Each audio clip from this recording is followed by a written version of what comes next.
ఈరోజు శుక్రవారం ఉపవాస ప్రార్థనా దినము. ఈ ఉపవాస ప్రార్థనా దినమున మరి చేరిన మీరు అందరిని బట్టి ప్రభువును స్తుతిస్తూ ఉన్నాను. హల్లెలూయా. ఎక్కడ ఇద్దరు ముగ్గురు నా నామమున కూడి ఉంటారో వారి మధ్యలో ఉంటానని వాక్యం ద్వారాగా సెలవిస్తున్నాడు ఆయన. హల్లెలూయా. ఎంతమంది ఉంటారంట? ఎంతమంది ఉంటే ఉంటానంటున్నాడు ఆయన?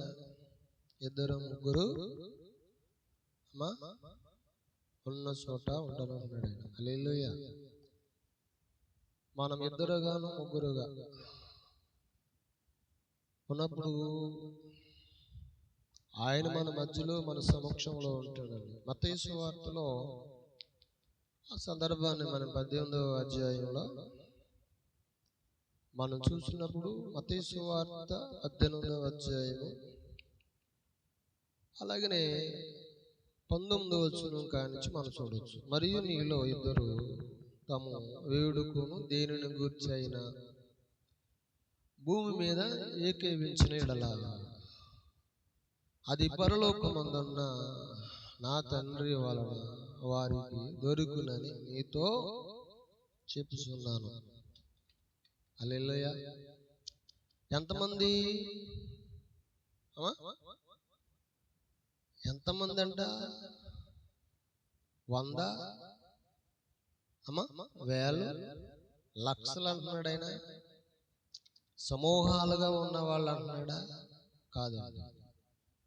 ఇక్కడ మరియు మీలో ఇద్దరు తమ వేడుకను దేనిని గూర్చైనాను భూమి మీద ఏకీవించిన యెడల అది పరలోకమందున్న నా తండ్రి వలన మీకు దొరుకునని మీతో చెప్పుచున్నాను. స్తోత్రం చెప్పండి.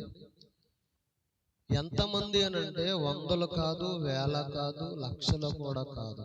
ఇద్దరు కలిసి ఎక్కడైతే ఈ స్థలంలో అయితే కూడి ప్రార్థన చేయవారుగా ఉంటారో వారు దేని కొరకైతే వారు వేడుకుంటారో అడుగుతారో వారు అడిగినవి ఆయన వారికి దయచేస్తాడంట. స్తోత్రం చెప్పండి. హల్లెలూయా. ఎంతమంది? అందరూ నా వైపు చూడాలి. హల్లెలూయా. ఎంతమంది అంటే ఇద్దరు అన్నాడు. ఎంతమంది అమ్మా? ఇద్దరు కూడి ప్రార్థన చేయవారుగా ఉంటారో 100 కాదు, 1000 కాదు, 10 కాదు. గమనించండి. ఇద్దరు ఆయన పంపేటప్పుడు కూడా ఎవరిని పంపాడండి? ఇద్దరు గాడికి పంపాడు. దేవునికి మహిమ కలుగును గాక. ఎంతమందిని పంపాడంట? ఇద్దరు గాడికి పంపాడు. స్తోత్రం చెప్పండి. ఇద్దరు గాడికి పంపాడు. మనము ఇద్దరిద్దరు గాడికి బైబిల్ గ్రంథంలో ప్రార్థన చేయవాళ్ళని మనం చూడొచ్చు. ముగ్గురిని కూడా చూడొచ్చు. షద్రకు మేషకు అబేద్నెగోలు అనబడిన వారు అగ్నిగుండంలో ఉన్నప్పుడంట ఆయన వారితో కూడా నిలిచి ఉన్నాడంట. స్తోత్రం చెప్పండి. హల్లెలూయా. దానియేలు గ్రంథంలో మనము ఆ సందర్భాన్ని పాత నిబంధన వాక్య భాగంలో చూడొచ్చు. దానియేలు గ్రంథం 3వ అధ్యాయంలో చూస్తే షద్రకు మేషకు అబేద్నెగోలు అనబడిన వారిని గూర్చి మనం చూడొచ్చు. దానియేలు గ్రంథము 3వ అధ్యాయం 17వ వచనంలో రాజు బంగారు ప్రతిమను చేసిన తర్వాత ఆ చేయించిన బంగారు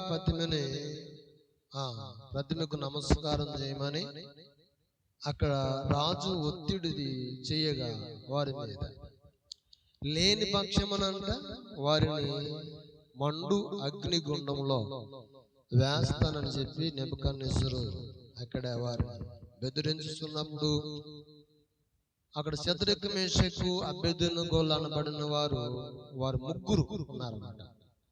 17వ వచనంలో మేము సేవించుచున్న దేవుడు మండుచున్న ఏడిమి గల ఈ అగ్ని గుండములో నుండి మమ్మును తప్పించి రక్షించుటకు సమర్థుడు. స్తోత్రం చెప్పండి. ఆయన అంటున్నమాట, మేము సేవిస్తున్న దేవుడు, మేము సేవించుచున్న దేవుడు మండుచున్న ఏడిమి గల ఈ అగ్ని గుండములో నుండి మమ్మును తప్పించి రక్షించుటకు సమర్థుడు.